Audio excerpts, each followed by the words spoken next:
用声音碰撞世界，生动活泼。节目开头给大家同步一个好消息，我们生动活泼专门给青少年做了一档新播客 Knock Knock 世界。在 AI 可以回复绝大部分问题的当下，我们始终觉得比被动接受答案更重要的是主动思考，比获取碎片化回答更重要的是理解复杂问题。而这档节目恰恰可以成为探索这些能力的入口。节目每周1、3、5更新，从一个青少年感兴趣的现象聊起，解读表象背后的深层逻辑，结尾互动，启发青少年提出自己的好奇。选题涉及商业科技、社会和人文领域。前3期节目还能免费试听，欢迎感兴趣的家长们查看单集简介，了解详情。Hello， 大家好，我是丁教，欢迎大家来到第9季的 What's Next 科技早知道，和全球创新第一时间同步。Hello， 大家好，欢迎来到我们今天的科技早知道呢。今天是一期英文节目，是上周多邻国的 CEO Louis 以及他们的 CMO Manu 来到了北京做线下活动。我是在当天的下午在他们的办公室对他们的 CMO Manu 进行了采访。我作为一个多邻国差不多有4个月时间，我只是一个小白用户啊，但是我对它的产品以及它整个全球的各种各样特别花活的，然后特别这个 unhinged 疯批的这种感觉的这样的 marketing 的这种做法其实是特别感兴趣的。然后他们从一个普通的一个教育的 app 变成了全球的一个可以说是一个流行文化符号吧。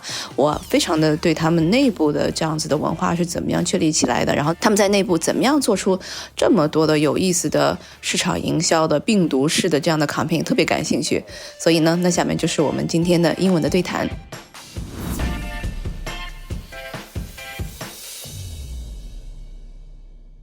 Hi, welcome to our special edition English episode. I'm here thrilled to introduce Manu Orssaud, Chief Marketing Officer at Duolingo. Hi, really nice to meet you and thank you for having me. Yeah, so before joining Duolingo, Manu spent 5 years at Spotify. And then before that, you were at PlayStation for the EMEA region. I think right now, only 2 apps I pay for on my phone is Spotify and Duolingo. Oh, fantastic. I've chose the right companies. So at Duolingo, you help transform the brand from like a just educational brand into like a really pop culture icon.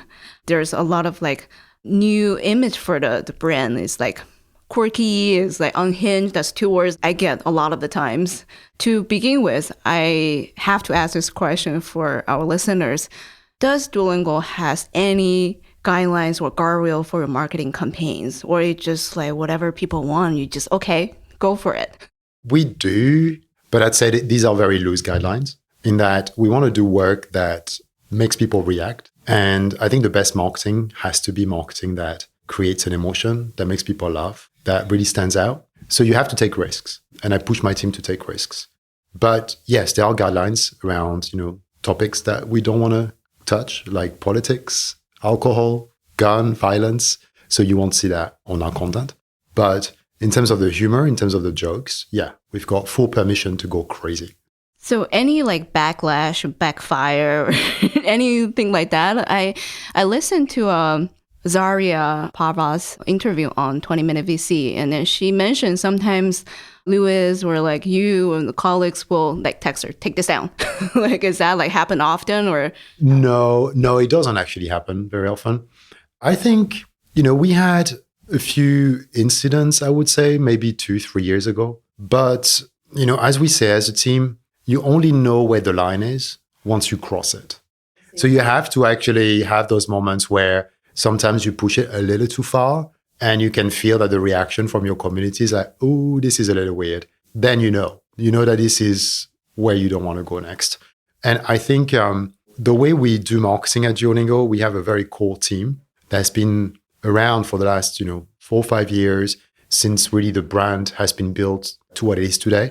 And that core team really understands the brand very, very well. And they've been part of creating that brand with me, right? So we all have the same common understanding, which means that it's very easy for us to know when something doesn't feel right or when it feels good. And we're now in a place where we understand the brand so well that my team doesn't come to me for approval. Occasionally, when we want to do something a bit risky, then I would receive a Slack message, sometimes at the weekend, going, hey, we really want to do this. There's an opportunity there. How do you feel about this? Usually I think the team tends to be much more on the safe side, wanting to check something with me, but most likely like 9 times out of 10, I'm like, yes, of course, go for it, even if there's a bit of a risk. I think the worst thing you can do in marketing is just to stay on a middle lane, on the road where you try to not take any risk or try to really be thought-provoking, because then you don't get noticed, right? So many brands try to play the brand safety first, which means that they are imposing on themselves a lot of restrictions to actually create reactions. And I think this is the worst thing that can happen to any brand. So I always try to push the team to take risks. As I say to them, when they present ideas, I say to them, I want to be scared by your ideas. I want you to scare me. I want to feel in my stomach going like, oh my God, I don't know if I should say yes to this, but I say yes mostly. So is it deep rooted in the culture in the company? Yeah, I think so. I think first, we've got a very, very good, wholesome mission at heart, right? Our product is here to do good for the world. It's free. You can use, Duolingo for free. And it's here to provide the best education, make it universally available. So there's something very noble with that mission, truly altruistic, right? We're here to provide education for free to the world.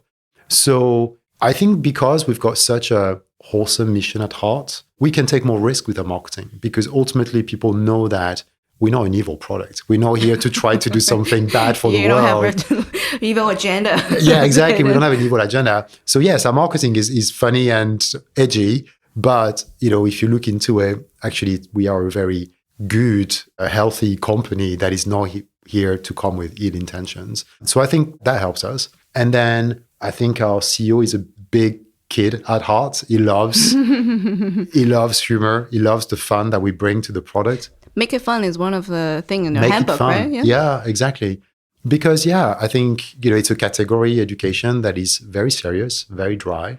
And we are entering this category as the product that is here to bring the fun to education. Because what's hard when you learn something, anything, whether it's language or something else, is the discipline to come back every day. Is knowing that you will only learn if you put in the efforts to come back every day. And that's even more important than the content, right? The discipline to learn, to memorize, to train your brain and build that muscle, that's what actually makes you learn. And so you need something that feels like a pleasure, that doesn't feel like a chore. And that's what Duolingo is here to do, is just to make those 5 minutes a day that you spend on Duolingo as fun and as joyful as possible. Because we know that if that's the case, then when you come back tomorrow, you will be looking forward to it. You'll be enjoying yourself. You'll be coming back and having fun while learning at the same time. And so that's been at the heart what Duolingo is about. It's gamifying learning. It's gamifying something that is quite dry, serious, and making it pleasurable. I'm always telling you I'm learning Spanish from English. So that's the product you said that is the best of all. It's one of our best courses. Yeah, there's the game, there's a lot of those kind of listening thing, and then always like really interesting like little skip stories. Those are really, really fun to learn. Yeah, we've got all those characters that bring different type of personality to the app and bring a lot of variety, right? I wonder how a creative campaign like come to fruition from ideation process. Like Duo is dead. Maybe we can start talking about how the ideas came out. It's not like we have very strict processes at Duolingo. A lot of the best ideas come organically. It's less about the how we bring ideas, but more the how we arrange the team to bring ideas together. So we've got a very flat structure in marketing. We only 50 people all around the world are working in marketing at Duolingo. I really believe that creativity is a shared responsibility across everyone in the team. It's not because you work on, let's say, marketing analytics that you can't have good ideas for the brand, right? So everyone is empowered to bring ideas and everyone has a voice in that process, which I think is really important. And then, from there, the team will always come up with new ideas they'll share with me. I always say to the team, like, I don't want you to spend your days creating decks to sell me an idea. I want to feel the energy that comes from you when you share those ideas, because I can tell you if a company is going to work or not just by the vibe that I get from the room when the team discuss an idea with me. And I can tell in that moment exactly if it's worth pursuing or not. Just from seeing the excitement and from seeing, how excited they are about something. And because they understand the brand so well and they understand our audience so well, usually that's when the magic happens. So I don't need big decks to sell me an idea. I can see it from the people that are here presenting those ideas to me. In the case of the Dead Duo campaign, we change our icon from time to time, probably like 3-4 times a year. And we see that what's great about those changes is that, when people see something different on their phone, they get curious and they're like, oh, the icon has changed. Why? They click on it and then they go back to their lesson. So it's a great way to re-engage people. We've done a few of those icon changes. There was one with Sick Duo. And this time we decided to do one where the Duolingo owl.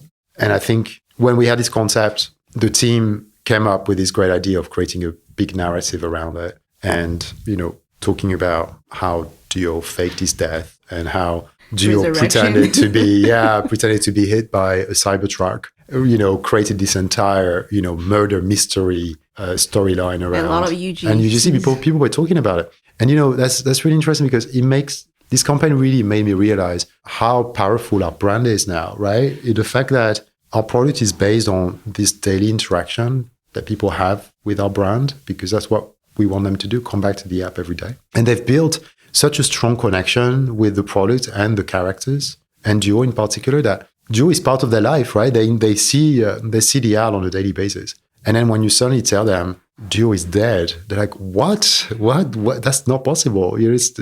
I interact with this character on a daily basis. I see it on my social media. I see it on my home screen, in the app on a daily basis.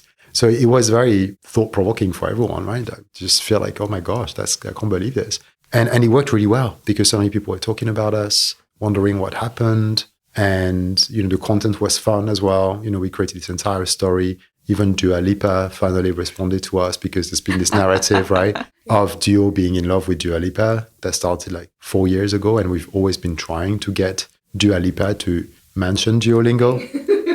And she waited for the moment that Duo died, to finally send a tweet to saying, till death, Duo support. Duo support. That's exactly what she wrote, which was really funny. And that's the first time that she actually publicly, acknowledged the existence of Duo and Duolingo, which was awesome.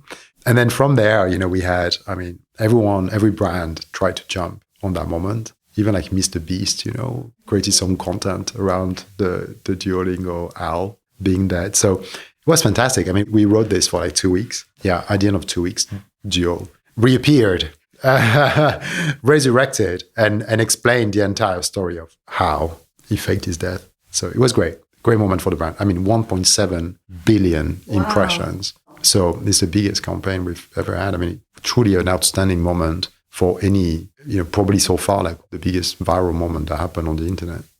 So from what I heard, you empowered the team to come up with like crazy idea like this. It's never like a super structured, sit in a room, let's brainstorm, like burn everyone out. There's nothing like that at all. No, it's pretty casual. It's very casual. It's very hard to control creativity. You can't force creativity. All you can do is just to create an environment for the team to be free, to don't have the pressure to be creative, because I think that's counterintuitive. You can't be creative when, you want them to create the boss is here going like, you've got 3 minutes to come up with the biggest idea ever. Like that's probably the worst thing you can do to encourage creativity. So no, I think, it's just trying to give the team the space, the freedom to create and come up with good ideas. But yeah, you can't control this. And so it's just about low-stake environment where if something works, great. If it doesn't work, that's fine. I think that's the first principle that I have. And then the second is, building a shared understanding of the brand. Make sure that people are not afraid of sharing ideas, even crazy one. I'm encouraging that. If you have a crazy idea, that's probably better than a normal idea. Just that, right? That's part of the culture of the team. I think that helps us. And then, we build from our learnings, right? The more wins you get, the more you understand your brand. And so we always try to make sure that, the team, in particular in the markets, spend time learning from each other. Like something that has worked in Germany might inspire the team in China, and they might be able to think about, how to use those learnings to create something very relevant for their market. So we spend a lot of time trying to understand that. In China, Choo has created several pretty viral campaign. One was the Honor of Kings, and then the TikTok refugees come to Red Nose. That was awesome. Were those just like by the local market, they come up with this idea, does it have to run through the headquarters or they can just execute on it? Again, the process is very fluid. The team is very empowered to do what they want to do, come up with their own ideas. Usually they would share them with me as a heads up with like a loose approval process, if they want approval. But in most cases, I just tell the team to just go ahead with it. The Red Note one was awesome because it was, for me, how the magic of our team truly shows up, where there's something happening in the world. We're very famous for being a good brand on TikTok, right? And TikTok being banned in the US, all those people going to Red Note. We had a team in the US, obviously creating content about the TikTok ban happening and talking about, hey, finally, now you're learning Chinese because you have to go on Red Note. And then, from the US to the team here with Chuchu, just being able to react to this quickly, create some content within like hours, right? Like the collaboration was just so fluid and so immediate. And it's awesome. And I think that's the power of having a small team. I don't think you can do that when you are a team of 500 people working in marketing, because the more people you have, the more complicated those things take. And then secondly, just the fluidity of not having to go through layers of approval and be able to just collaborate very quickly. I think you can only do that if you give your team the freedom to be self-starters and proactive and entrepreneurial about the aspect of marketing and brand building, and then collaborate as much. So normally for company size like Duolingo, the marketing team could be easily like hundreds of people, right? Yeah, no, I don't want that. No. On creating things. I mean, occasionally, we would create campaigns that require budget, but we don't look at money as a way for something to be successful. I think that's, in my view, the biggest blocker to good marketing work, because a lot of brands out there do that, right? If you work for more of a traditional brand, they will look at the media budget or the production budget as the ultimate solution to get to their goal. So it's always like, okay, well, this is the brief, this is what you have to do. The first question is, what is the budget? Oh, the budget is too low, I won't be able to do that. I try to really, really fight this with the team in that, don't talk about budget, talk about the idea first. What is the idea? Is it a great idea? Okay, it's a great idea. Great, first step done. That's the most important one. Now, if we want to make this idea, how much is it going to cost us to do it well? And you'll find that actually, in most cases, you don't need, for a great idea, you don't necessarily need a lot of budget. It's only when the idea warrants budget, because there's, for example, like our April Fool's campaign, the Duolingo on ice, right? That requires budget, because if you want to make it real, you actually have to hire a venue. You have to hire professional ice skating dancers, which is, it's not like there's a massive market for this type of skill set. You basically have to go to like Disney on Ice and just try to hire people from Disney on Ice for this. So just to say that some of those campaigns require budget because it's a mean to an end, right? You can't actually produce this idea unless you have budget. But in most cases, all of those, the ideas that we have, like that duo, for example, we spend barely anything on this at all. So that's why I believe, like, idea first and then budget second. And budget comes only if we have a great idea.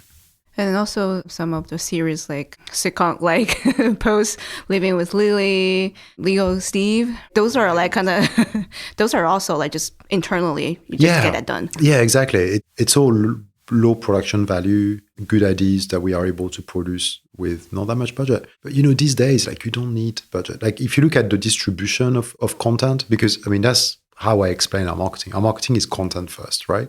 Content first with social media as the distribution. If you create good content that is relevant, that is interesting, that is funny, entertaining, the algorithm will favor that content and will distribute it for you, because people will watch it, they will like it, they will share it, and then it will go viral. So in some ways, the media budget is not needed. If you have a good idea, if you have good content, it will find its audience. It's only when the idea is bad that you need media budget in order for this to actually find a fake audience in some ways, right? Because you never see the same type of engagement if you put paid media behind it.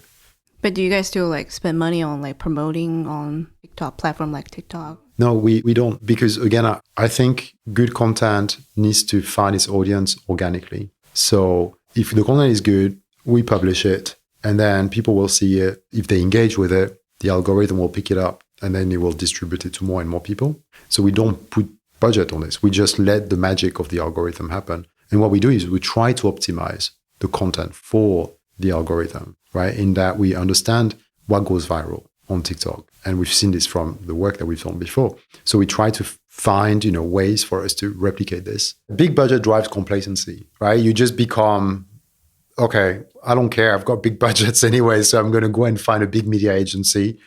They're going to give me a big media plan. It's going to come back saying how many impressions they were able to deliver on the media plan. Will people remember the creative that is distributed this way? Mostly not. But if it is not budget related, then it means the algorithm is actually doing the hard work for you, which means the content is good. And if the content is good, it's content that is memorable. And honestly, that's the way our brand was built. I don't know if you guys know this company. It's called Lime Bike. Yeah. So I interviewed a founder a couple of weeks back, and he's like, we don't have a marketing team. That dude, and he's from marketing background. So they don't have any marketing person. He's just like, good product, speak for itself. I mean, we have a similar philosophy at Duolingo, I would say. Like we're very product focused and obsessed, I would say. The majority of our growth comes from the product, right? It's very much about the flywheel. The more people use our product, the more they talk about it. So that drives a lot of our growth. And in some ways, the marketing that we do is complementary to the product because the product is the best marketing. And what we do with our marketing around it is very much brand driven, right? So we build fame for our characters, insert our brand into different cultural moments. Our job is to make sure that we stay top of mind with our audience because we want people to come back on a daily basis, right? So if they see us on Darwin, TikTok, that will remind them, oh, I haven't done my lesson today. And I'll come and I'll do my lesson. That's how it works. From the consumer side, we watch all this viral marketing that you guys created. But from the company internally, do you guys track? I watched one of your video interview by Campaign US. And then you said that you guys also build tools like data scraper on TikTok. And you guys try to understand how your followers are like and how to market them better. And then you do have data to back your campaigns. Oh, for sure. I mean, yes, all of our crazy unhinged stuff is actually very measurable. A lot of it is very organic in that we come up with ideas all the time, but it's actually rooted in a very strong data-driven understanding. The content, the audience, the impact, we measure everything. We get learning from everything. We iterate on this.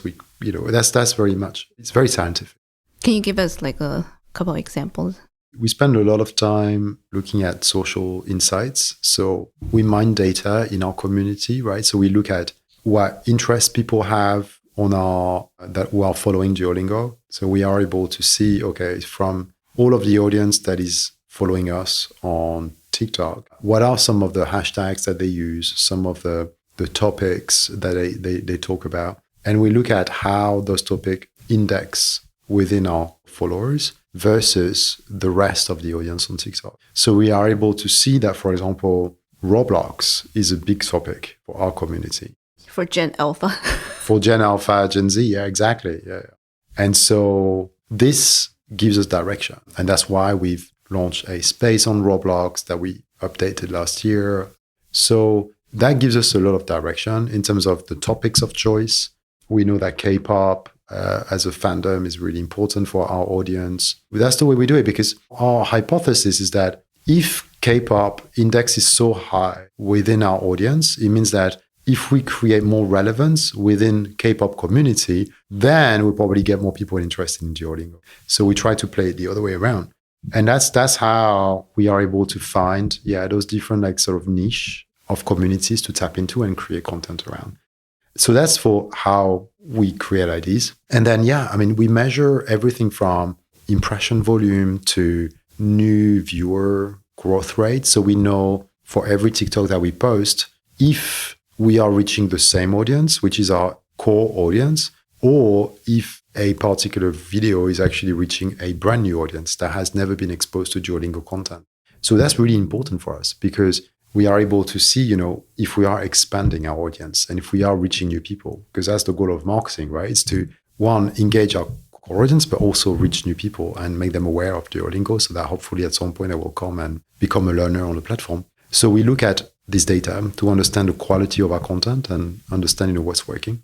And then in our metrics, so within the core business of Duolingo, we are able to see where users come from. So when you sign up, on Duolingo, part of the registration flow, we ask you, how did you hear about Duolingo? And we give you a few options. We tell you, TikTok, YouTube, friend recommend this to me, or Twitter, or TV, right? We give you all those channels.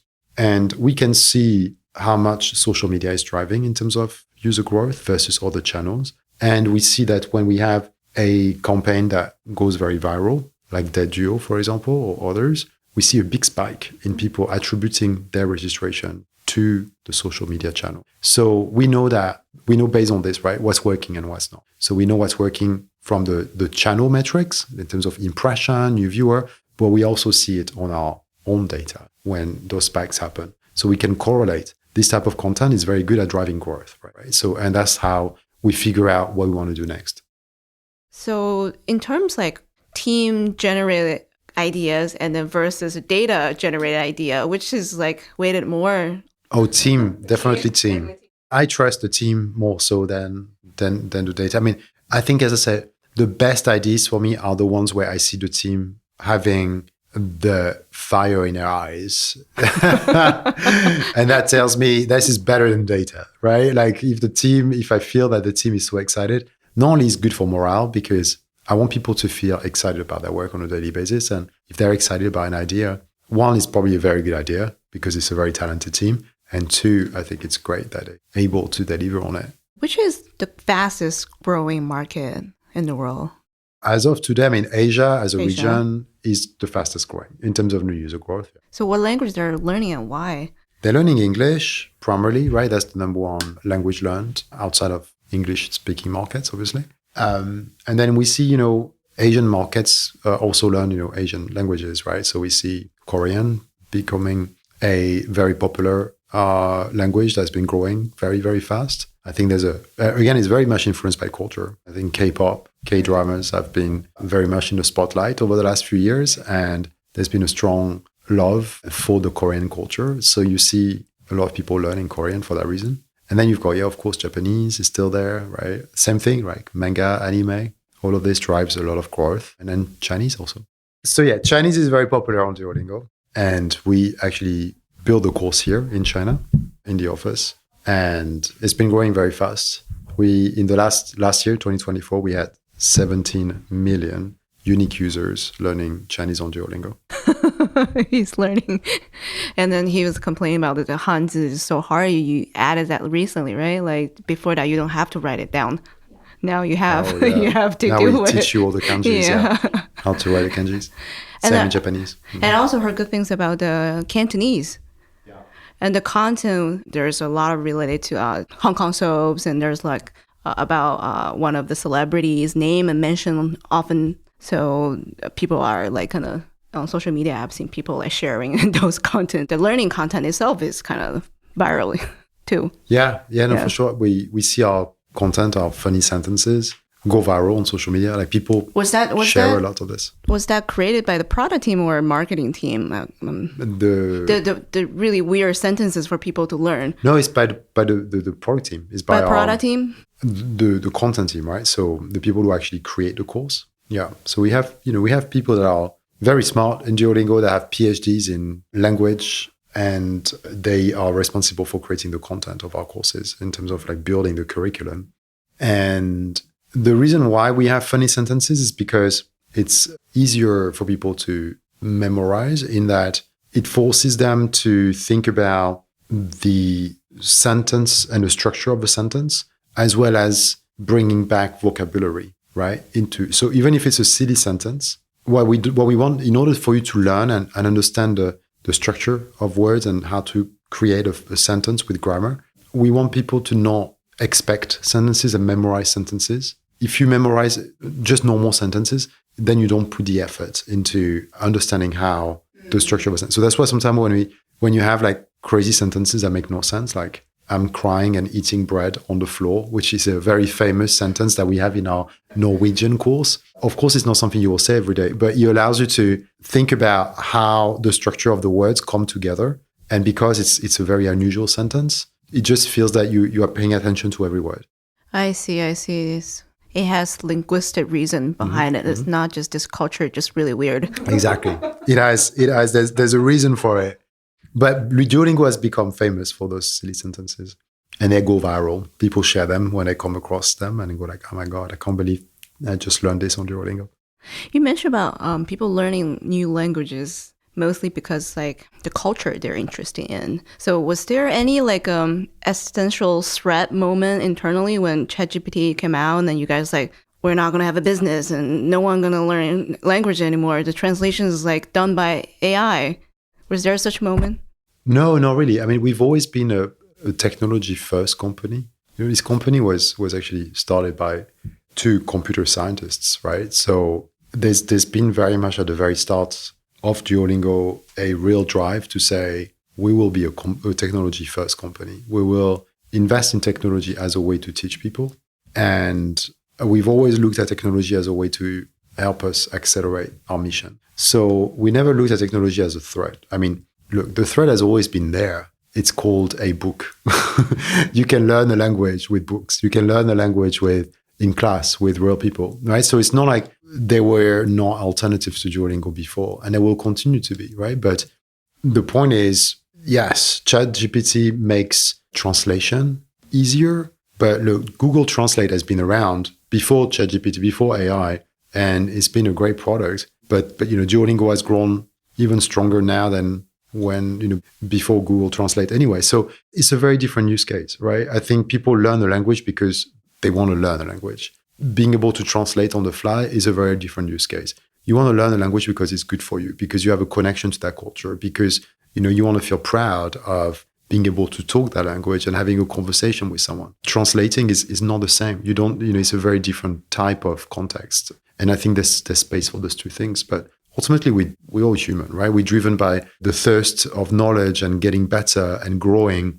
And that's the reason why you may not need to speak that language that you're learning on a daily basis, but you're doing this because of self-growth, because of a passion. So ChatGPT is not going to change that. I was like thinking, why did I start to learn Spanish? Because I don't need it. And then I realized one thing, it helps my brain activity. Yeah, exactly. Right? Absolutely. Like building more neural links. It's very healthy. Yeah. Very healthy. And then like when you're at a certain age, your brain probably stopped growing, and then learning new language actually helps. It's great for memory. As you say, it keeps your brain very healthy. I mean, there's been plenty of research that shows that learning a language at any age is excellent for your brain. And then after start learning Spanish, I was like, the US is a lot of public announcement. There are like English and Spanish. I start picking up things. And that kind of a feeling, I was like, oh, this feels great. I'm no longer kind of like chilling out. I'm like more connected to the world, whatever is happening around me. I can read menus and stuff, which is like... It's very gratifying, isn't it? Yeah, it is. Yeah, I love that feeling. Recently, I tried the Max, like speaking with Lily. I think you guys are one of the first company collaborating with OpenAI. That's the product, right?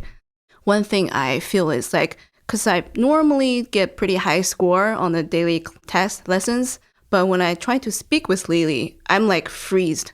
Yeah, all the time. It's like, I just learned this. How come I can't come up with the sentence I just learned? So it's very different than just reading it and then just listening and pressing the letters in. Conversation is like really helpful for you to kind of come up with a real life situation, like what to say at that moment. Yeah. Yeah, exactly. It's building, you know, your memory and your brain to use the language in a very different way. And I think for a long time, you know, people were saying, well, Duolingo is not very good at helping me speak the language. But now I think with this feature, we really see this as a true solution to help people learn the language, but also speak it, which is what we were missing a little bit before. So this is a great feature, and we're very happy and excited about having this now and be able to continue developing it further. But yeah, it's great. And the good thing is, everyone, I mean, it's human, right? When you learn a language, when you are put into real situation for the first time where you actually have to practice with someone, it's so scary, right? It's like the nerves. You just forget about everything and you're like, oh no, I'm in this situation, I need to speak now. And it's just, yeah, you feel that, you feel shy, yeah. And so I think it's great to have video call with Lily now because it's a low-stake environment, right? It's short. You can practice no judgment. You don't have to be shy. You can make mistakes. It's totally fine. But it allows you to develop that muscle. And this feature going to come to China, right? Like for very soon. We're working on it. Yeah. And then if one complaint from a user is too expensive. When can you bring down the price?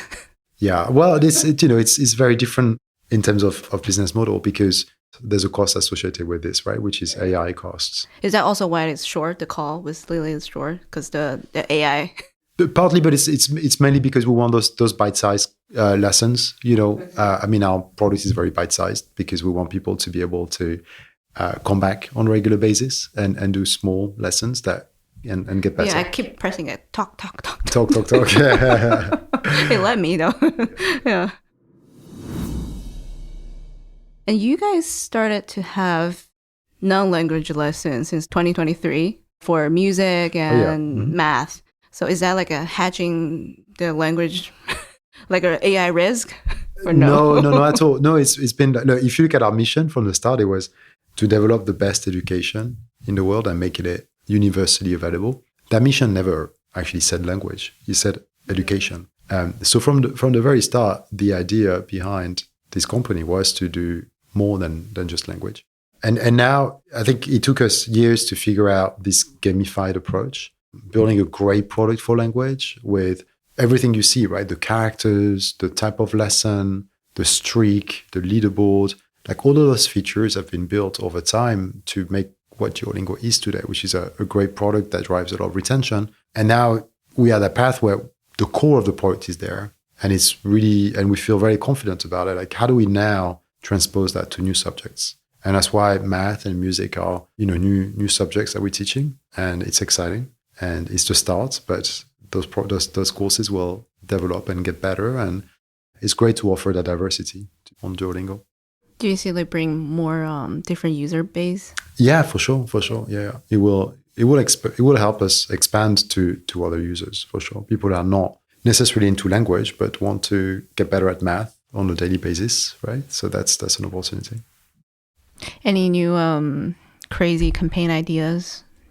Any new that excites you and excites the team? The best ones, the more crazy ones, are the ones that I don't know about yet. It always is the same. Our best campaigns are the ones that we don't plan. That just happen because something happens in culture. The more like reactive ones, that's usually the best work. But in terms of what we have planned, video call will be a big campaign for us because we want to build awareness of this new feature. And then in China in particular, we're going to start using other brands that have noticed Duolingo and want to partner with us as a way to, build awareness of Duolingo using those brands as supports and partners. So you'll see a lot more happening there in China. And tonight there's going to be a big party at a nightclub. Yes. for as you were saying, right? For an education app. Yeah. To come to a nightclub with like unhinged IDs and people turning up. It's very, I don't think there are many companies doing that. But yes, we are bringing 200 people, big users of Duolingo as a thank you for their commitment. I heard from your head of marketing in China. She said that they're really carefully handpicked, that they have to write basically like an essay to get picked. Yeah. We had loads of applicants actually, and we picked 200, and they're all very passionate users. More than 1,000 streaks. Yeah, exactly. It's crazy, but it will be amazing to meet. It's always great when you interact with your customers to see what they like about your product. Understand what makes them tick, and then. We also have a lot of people coming who are creators themselves. So they've created a lot of content around Duolingo on social media that has gone viral. So we'll be making sure that they feel seen and rewarded for this. So there'll be an award ceremony for this, which is exciting. I'm looking forward to it. And I'll be the one giving the awards, which is great. Awesome. Yeah, so it's great. Yeah, it's an amazing community that we have, right? Of passionate users around the world, and because they have that bond with our products, they come back every day, right? And they have been for sometimes like 2-3 years. For them to be able to be together with the team behind Duolingo is quite special. Awesome. That's a great ending too.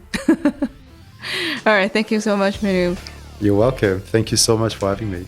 Yeah, I'll see you tonight at the party. Yes, looking forward to it.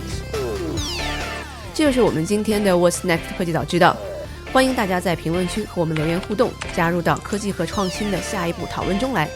另外，如果你想支持我们在播客内容上的探索和创新，欢迎大家加入我们的生动胡同会员计划。详细的加入方式和信息，请查看本期节目的 show note。那我们下期再见。